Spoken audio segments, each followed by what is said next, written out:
Welcome to study physics. और आज के इस लेक्चर में हम लोग देखेंगे इलेक्ट्रिकल फील्ड एंड पोटेंशियल का फोर्थ पार्ट। और इसमें हम लोग आज जो देखने वाले हैं फर्स्ट टॉपिक वो है हमारा electric potential due to a point charge. तो electric potential due to a point charge. तो आज जो देखेंगे किसी पॉइंट चार्ज के चलते किसी एक पॉइंट पे क्या इलेक्ट्रिक पोटेंशियल होगा वो देखने वाले हैं। तो सपोज़ हमारे पास एक चार्ज है, वो क्यू अमाउंट ऑफ चार्ज है एट ए पॉइंट है। So because of this Q charge at a, किसी एक पॉइंट सपोज एट बी और बी, सो हमें इस पॉइंट पर क्या पोटेंशियल होगा बिकॉज ऑफ दिस चार्ज वो हमें फाइंड करना है। सो इसको हम लोग पहले वर्ड्स में लिखते हैं। सो यहाँ का पोटेंशियल फाइंड करने के लिए हमें क्या करना होगा, यहाँ पर एक टेस्ट चार्ज को किसी रेफरेंस पॉइंट पर से यहाँ तक लाना होगा। तो उसको यहाँ तक लाने में जो भी वर्क डन होगा वो ही वर्क डन डिवाइडेड बाय वो टेस्ट चार्ज जो है वो हमारा क्या हो जाएगा, electric potential at this point. Electric potential at this point. So इसको हम लोग देख लेते हैं ये किस तरह है। सो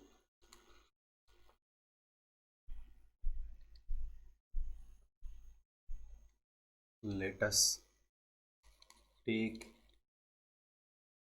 a reference point.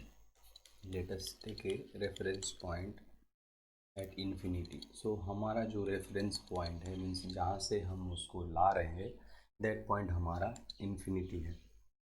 तो सपोज ए टेस्ट चार्ज जनरली काफ़ी छोटा अमाउंट का होता है टेस्ट चार्ज क्यू। सो क्यू का मैग्नीट्यूड काफ़ी छोटा होगा, ये हम लोगों ने देख चुका है। क्यों? क्योंकि ये अगर ज़्यादा मैग्नीट्यूड का होगा तो ये भी अपना कुछ इन्फ्लुएंस डाल पाएगा। तो हमें इसकी इन्फ्लुएंस को नेगलेक्ट करना है, नलीफाई करना है। सो इसकी मैग्नीट्यूड को छोटा से छोटा रखा जाता है। So the test charge is moved from r is equals to infinity to a point b। तो इस पॉइंट तक हम लोगों ने इसे लाया है। तो अब इसमें इस टेस्ट चार्ज को इन्फिनिटी से इस पॉइंट तक लाने के लिए जो इलेक्ट्रिक पोटेंशियल एनर्जी का चेंज होगा वो हम लोग देख चुके हैं। सो ये हम इसको कैसे लिखते हैं तो एक बार और भी लिखते हैं। देखिए, change in electric potential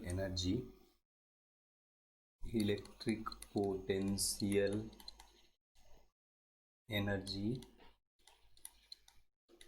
during above process. ये जो काम किया हमने इन्फिनिटी से इस चार्ज को बी पॉइंट तक लाया। सो ड्यूरिंग एबव प्रोसेस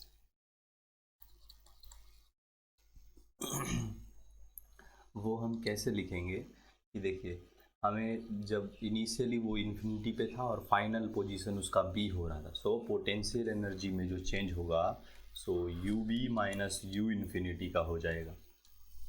और जब देखिए वो बी पॉइंट पर आएगा तो हमने ये ले रखा है कि इनके बीच का सेपरेशन फिर आर है। सो इनके बीच का सेपरेशन को हमने आर रखा है।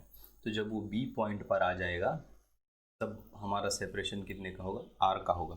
तो ये हम लोगों ने सीखा था एक प्रीवियस वीडियो में और प्रीवियस क्लास में कि किसी एक पर्टिकुलर लोकेशन पे जो पोटेंशियल एनर्जी का चेंज हो रहा था, मीन्स ये फाइनल माइनस यू इनिशियल जो हो रहा था, उसमें से अगर हमारा इनिशियल पॉइंट जो है वो इन्फिनिटी हो जाता था तो इसकी जो रेडियस हो जाती थी वो इनफाइनाइट हो जाती थी। तो उस टाइम ये पोटेंशियल एनर्जी ओनली डिपेंड होता था वो सोर्स चार्ज, वो टेस्ट चार्ज और 4πε0 आपको इन दोनों के बीच का जो सेपरेशन होता था, तो आर।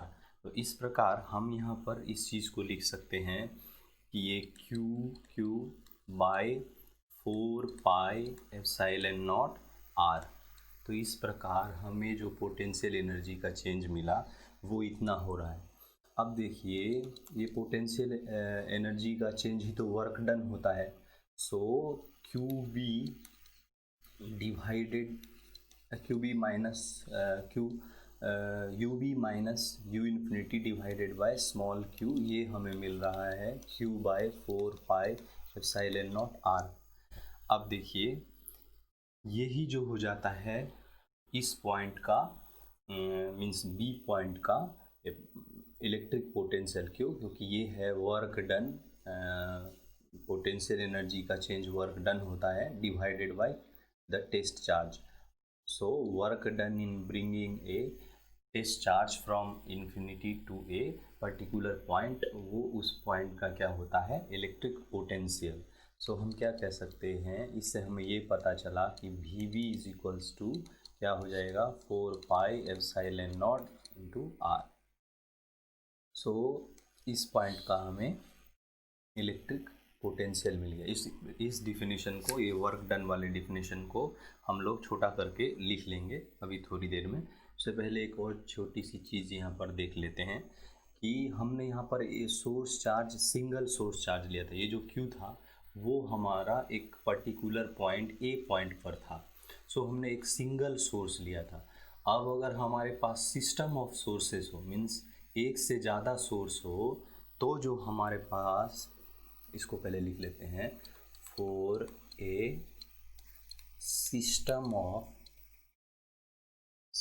ऑफ चार्जेस, अगर हमारे पास एक से अधिक चार्जेस हो तो चूँकि जो हमारा पोटेंशियल है वो एक स्केलर क्वांटिटी है, तो इसका सिंपल एडिशन हो जाएगा। वो कैसे, देखिए 1/4πε0 और इसको इस प्रकार लिखेंगे QI/RI। इसमें जितने भी सोर्स चार्जेस होंगे और वो उस रेफरेंस पॉइंट से कैसा कैसा दूरी बना रहे होंगे उन सब को ऐड करना होगा। जैसे सपोज हमने इसको K रख लिया, अब इसमें डिफरेंट सोर्सेज हैं। सपोज एक Q1 सोर्स है जो R1 डिस्टेंस पे है, तो फिर नेक्स्ट Q2 सोर्स है वो R2 डिस्टेंस पे है, Q3 सोर्स है वो R3 डिस्टेंस पे है। इसी प्रकार ये चलता रहेगा। तो हम इसको सिंपली एडिशन कर सकते हैं फॉर सिस्टम ऑफ चार्जेस के लिए। अब हम इसको एक छोटा सा definition in terms of work में लिख सकते हैं। सो नोट में ऐसा करके समझ लेते हैं, work done in bringing a test charge from a reference point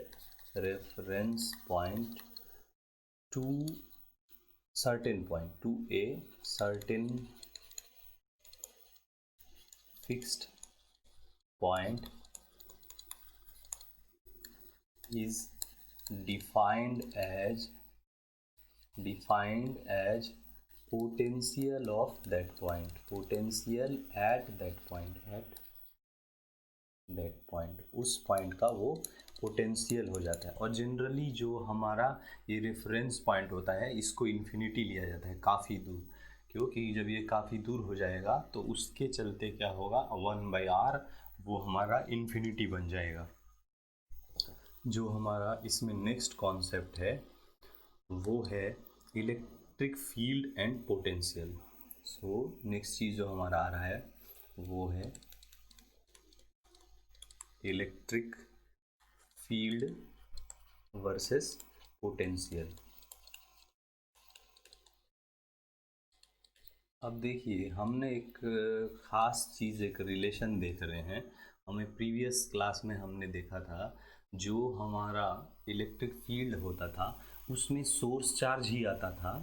means जिस पॉइंट को सोर्स रखा गया था उसी पॉइंट पर जो चार्ज था वो वहाँ पर भी आता था और वही यहाँ पर भी आ रहा है। सिर्फ डिफरेंस इतना हो रहा है कि इलेक्ट्रिकल फील्ड में यहाँ पर आर स्क्वायर होता था और पोटेंशियल में अभी हम लोग देख रहे हैं कि ये यहाँ पर सिर्फ और सिर्फ आर ही हो रहा है।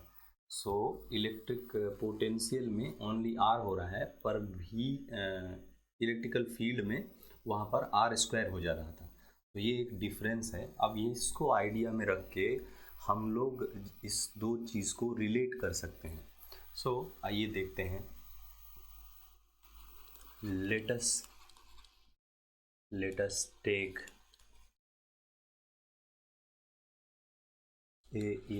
an electrical field strength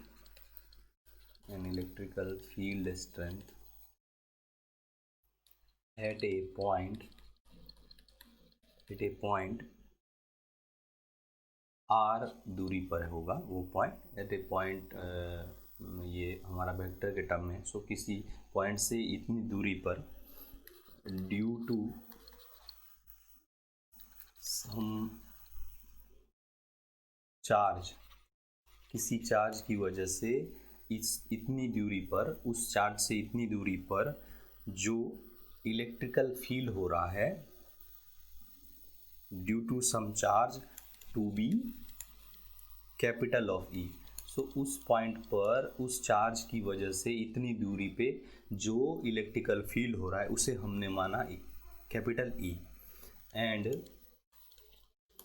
potential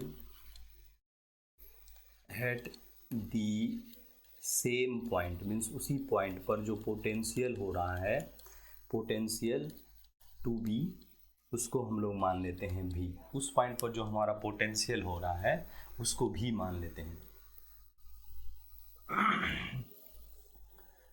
so next हम लोग क्या है देखेंगे कि अब सपोज उस क्यू चार्ज को,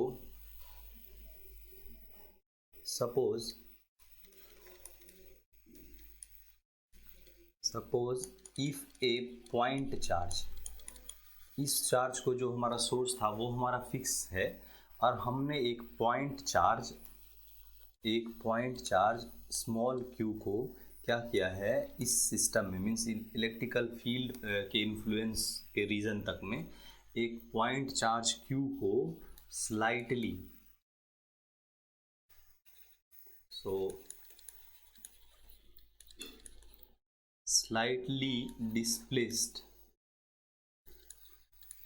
डिस्प्लेस्ड फ्रॉम, देखिए इनिशियली ये आर पोजीशन पर था, तो हम इसको थोड़ा सा डिस्प्लेसमेंट करेंगे तो ये क्या हो जाएगा, आर प्लस डी आर हो जाएगा। तो हमने इसके में जस्ट थोड़ा सा डिस्प्लेसमेंट किया है अभी। तो इसकी वजह से होगा क्या, so as the Q charge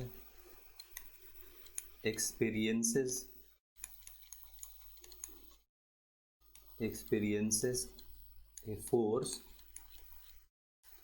equal to Q into E, वो E फील्ड के इन्फ्लुएंस में है और उसका चार्ज जो है वो Q है। सो वो खुद के ऊपर इतना सा फोर्स फील कर रहा होगा। तो अब जो हम कह सकते हैं कि वहाँ पर जो वो चार्ज फोर्स फील कर रहा है वो QE फोर्स फील कर रहा है और उस चार्ज को हमने R plus D R, R से R प्लस डी आर तक ले गए। मीन्स उसमें हमने डिस्प्लेसमेंट कितना का किया, डी आर का डिस्प्लेसमेंट किया। सो work done on that charge, और ऑन दैट चार्ज जिसको कि ब्रैकेट में स्मॉल क्यू लिख लेते हैं हम। सो इस चार्ज पर जो वर्क डन हुआ होगा वो हमारा क्या होगा, ये चूँकि हमारा डिस्प्लेसमेंट जो अभी है वो स्मॉल है, मीन्स डी आर डिस्प्लेसमेंट है। सो वर्क डन जो होगा वो डी डब्ल्यू होगा। सो डी डब्ल्यू को कैसे लिखेंगे, फोर्स इनटू इस टाइम में जो डिस्प्लेसमेंट हुआ वो डी आर डिस्प्लेसमेंट। तो ओके, अब हम इस चीज़ को लिख सकते हैं। देखिए, अब ऑल्सो हमें ये मालूम है कि इलेक्ट्रिकल फील्ड की वजह से जो वर्क डन होता है वो नेगेटिव हो जाता है, means change in potential energy is negative of work done.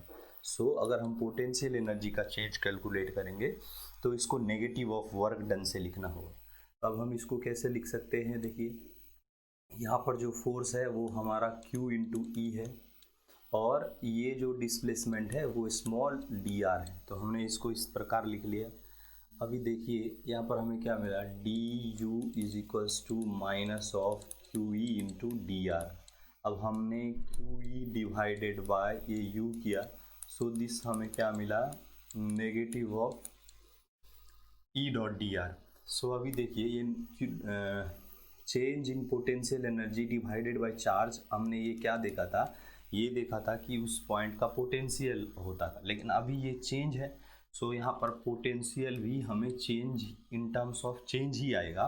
सो वो चेंज इन पोटेंशियल किसके इक्वल होगा कि negative of E dot D R. सो ये हमारे लिए एक बहुत अच्छा रिलेशन निकल कर आया है, जिसको हम काफ़ी जगहों पर यूज करेंगे कि जनरली अगर हम लोग इसको इंटीग्रेशन के टर्म में ले जाएंगे तो ये डेल भी पूरा भी बन जाएगा, और इस साइड में हम इंटीग्रेशन करके इस भी का वैल्यू ला सकते हैं। सो हम लोग लिख सकते हैं V is equals to integration E dot D R. So suppose अब ये इंटीग्रेशन लिमिट में हम लोग डाल रहे, मीन्स इसको इसका डिस्प्लेसमेंट जैसे पहले ये आर पोजीशन पे था तो आर जेनरिक था, तो अभी इस r को काउंट कर रहे हैं कि हम r1 से सपोज डिस्प्लेस करके r2 तक ले जा रहे हैं। तो हमारा जो लिमिट होगा इसको या हम इस तरह लिख ले कि इंटीग्रेटिंग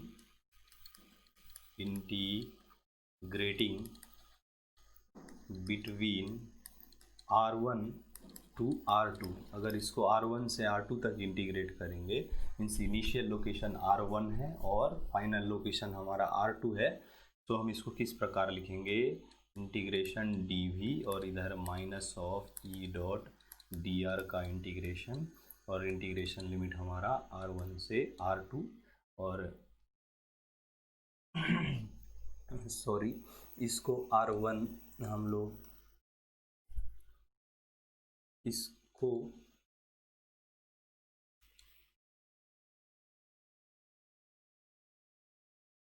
इस पॉइंट पे हम लोग r1 टू r2 डिस्प्लेसमेंट हमारा इधर है, सो इसको हम लोग r1 टू r2 इंटीग्रेशन इधर करेंगे, और ये जो हमारा पोटेंशियल का इंटीग्रेशन होगा ये आ जाएगा हमारा दो पॉइंट के बीच का पोटेंशियल डिफरेंस। मीन्स अगर जहाँ पर r2 है वहाँ अगर पोटेंशियल v2 है, तो माइनस जहाँ r1 है वहाँ का पोटेंशियल अगर v1 है, सो ये टर्म हमारा हो जाएगा v2 माइनस ऑफ v1, और इसका इंटीग्रेशन हमें लेना होगा e dot D R from r1 to r2।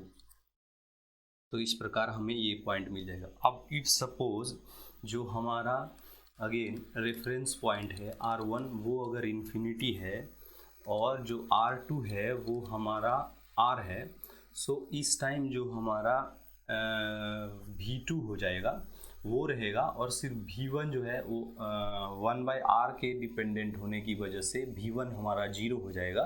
सो इस पार्ट में ओनली v2 बचेगा, और इस साइड हमें क्या मिलेगा, इंटीग्रेशन फ्रॉम ये जो था हमारा r था, और ये इंटीग्रेट सेकेंड मीन्स सॉरी ये जो हमारा r1 था ये फर्स्ट टाइम हमारा इन्फिनिटी था, मीन्स लोअर लिमिट हमारा इन्फिनिटी, और हम फाइनल पोजीशन कहाँ पर जा रहे थे r। So minus of integration from minus infinity to r E dot D R, ये क्या बताएगा कि उस v2 पॉइंट पर जो है वो पोटेंशियल कितना है।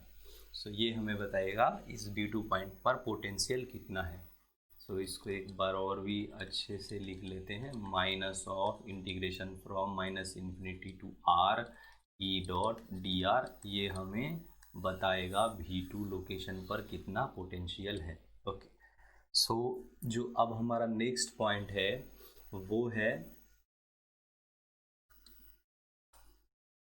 वो है हमारा इक्विपोटेंशियल सरफेस, ये थोड़ा सा अच्छा कॉन्सेप्ट है, तो इसे बारीकी से देखेंगे। Equipotential surface. ये अपने वर्ड से ही बहुत क्लियर है कि इक्विपोटेंशियल मीन्स इसमें पोटेंशियल जो है वो सेम होगा, एक सरफेस पे पोटेंशियल सेम होगा। तो सपोज हमने एक सरफेस लिया कुछ इस प्रकार से, तो इसमें हमारा इक्विपोटेंशियल कहने से मतलब ये है कि इसमें हर पॉइंट पर जो है वो पोटेंशियल सेम होगा। So suppose if this is a point और दिस इज बी पॉइंट, तो जो पोटेंशियल ए पॉइंट पर होगा मीन्स वी ए वही इक्वल टू होगा वी बी के। So V A equals to V B होगा। तो अब देखिए हमने यहाँ पर ये देखा था कल, जैसे हमने एक कॉन्सेप्ट देखा था, वो क्या, जो हमें पोटेंशियल का डिफरेंस लाना होता था वो किसके ऊपर डिपेंड करता था, आपको पोटेंशियल का डिफरेंस जो होता था वो इक्वल होता था इलेक्ट्रिक पोटेंशियल एनर्जी के डिफरेंस का, इलेक्ट्रिक पोटेंशियल एनर्जी के डिफरेंस डिवाइडेड बाय वो जिस चार्ज के लिए कर रहे होते थे। तो अभी देखिए ये होता था हमारा डेल्टा भी।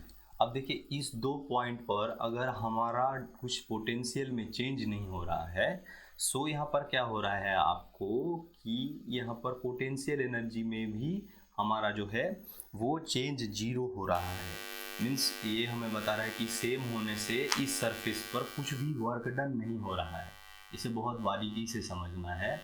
जब हमारा पोटेंशियल में कुछ चेंज नहीं हो रहा है मीन्स वहाँ पर ये जो है पोटेंशियल एनर्जी का भी चेंज कुछ भी नहीं हो रहा है।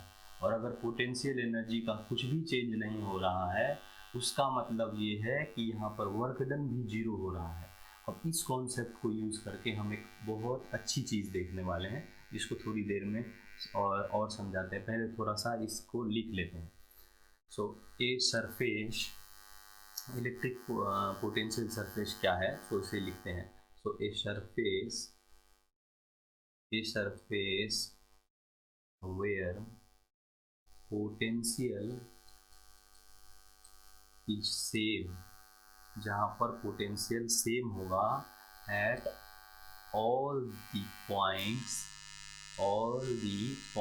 जहाँ पर हर पॉइंट पर पोटेंशियल सेम होगा, is called electric potential, is called equipotential surface.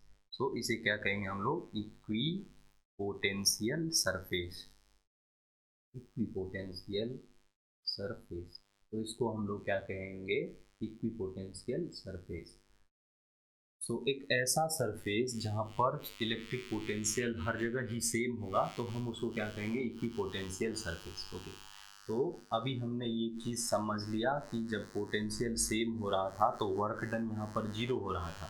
तो अब किसी इलेक्ट्रिकल सिस्टम में जो होगा, सपोज हमने क्यू चार्ज को यहाँ से यहाँ तक लाया, क्यू चार्ज को यहाँ से यहाँ तक लाया हम उस टाइम, तो अगर किसी क्यू चार्ज को हम लोग वहाँ से वहाँ यहाँ तक लाएंगे तो वो क्यू चार्ज में हम वर्क डन को अगर काउंट करने वाले हैं, देखने वाले हैं कि वर्क डन हमारा जीरो हो रहा है, तो उस इंस्टेंट पे जो उस चार्ज पर जो फोर्स लग रहा होगा वो Q इंटू ई फोर्स लग रहा होगा। अब सपोज करिए कि इस पे जो हमने डिस्प्लेसमेंट दिया ए टू बी वो हमारा डी आर ही डिस्प्लेसमेंट है, या उसको हम डी आर ना लिख के अगर हम डी डिस्प्लेसमेंट ही टर्म में लिखेंगे तो ये इक्वल टू जीरो होना चाहिए, है ना, वर्क डन जीरो होना चाहिए, हमारा वर्क डन ही तो है, तो ये जीरो होना चाहिए। अब देखिए इस टर्म में अगर ये जीरो होगा तो हमारा जो डिस्प्लेसमेंट है ये तो कुछ ना कुछ वैल्यू है, मीन्स ये जीरो होने वाला है नहीं इस इक्वेशन में, और हमने कुछ फिक्स चार्ज को ले रखा है मीन्स इसका भी कुछ वैल्यू है, ये तो जीरो, ये भी जीरो नहीं होगा, ये भी जीरो नहीं होगा। सो हमें ये डायरेक्टली बता रहा है कि इस पॉइंट पर जो होता है वो इलेक्ट्रिक फील्ड जीरो होता है। ये बहुत बड़ा इंफॉर्मेशन है। देखिए ये क्या बता रहा है कि इस पूरे सरफेस पर, उस सरफेस पर हमें इलेक्ट्रिकल फील्ड हर जगह ही जीरो मिले।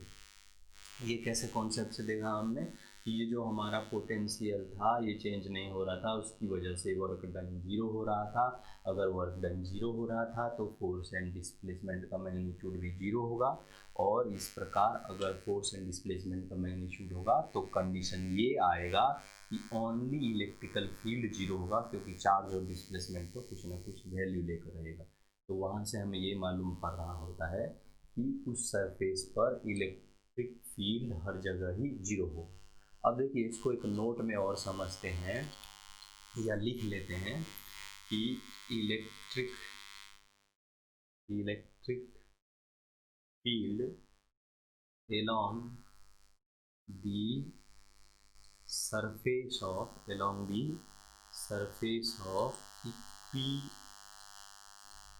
equipotential surface is zero. ये हमने अभी देख लिया कि उस सरफेस के अलॉन्ग जो इक्विपोटेंशियल होगा वो जीरो होगा। तो अभी देखिए हमने जो देखा वो उस सरफेस के अलॉन्ग देखा। अब हम देखने वाले हैं कि उस सरफेस के परपेंडिकुलर क्या होगा इलेक्ट्रिक फील्ड। इसका मतलब ये कि जब हम लोग उस सरफेस के परपेंडिकुलर जाएंगे, इसको हम 1 लेकर के यहाँ पर लिख लेते हैं along दी सरफेस। यहाँ पर जब हम along दी सरफेस मूवमेंट कर रहे हैं तो देखा कि इलेक्ट्रिकल फील्ड का मैग्नीट्यूड जीरो हो रहा है।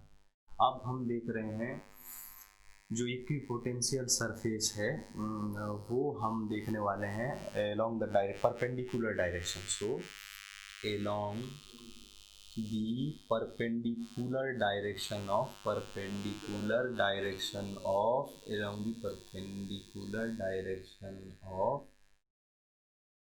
equipotential surfaces।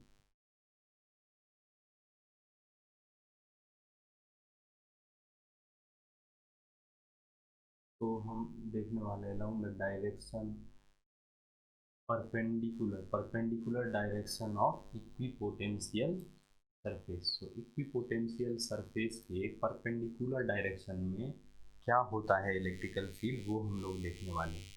तो देखिए इसको देखने के लिए हम लोग देखते हैं किस प्रकार से। सपोज ये जो हमारा सरफेस था वो हमारा इक्विपोटेंशियल सरफेस था। तो इस सरफेस का अगर हमको कहेगा कोई डायरेक्शन क्या होगा, सो जो इसका डायरेक्शन होगा वो इस सरफेस के परपेंडिकुलर ही होगा। So perpendicular either above this plane, इस प्लेन के एबव हो सकता है या इस प्लेन के बिलो हो सकता है।